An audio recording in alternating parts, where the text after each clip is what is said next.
আগামী 14 জুলাই থেকে খয়েরপুর চতুর্দশ দেবতা বাড়িতে শুরু হবে 7 দিনব্যাপী ঐতিহ্যবাহী খার্চি পুজো ও মেলা।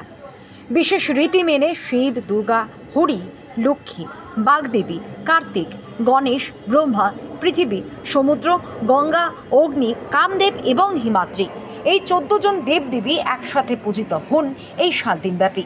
প্রতি বছর আষাঢ় মাসের শুক্লা অষ্টমী তিথিতে এই পুজো অনুষ্ঠিত হয়। 1760 খ্রিস্টাব্দে মহারাজা কৃষ্ণকিশোর মানিকের হাত ধরে পুরনো হাভেলিতে সূচনা হয়েছিল চতুর্দশ দেবতার পুজো।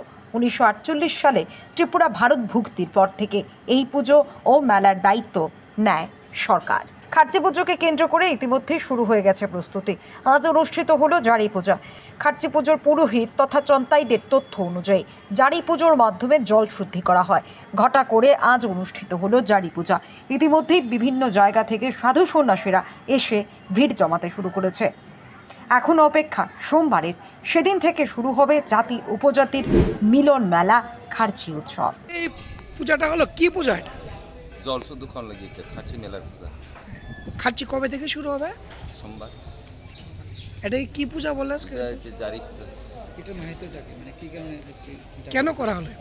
এটা আমরা শুদ্ধ জল খাওয়ান লাগে, জারি থেকে পূজা করে এটা জল খাই।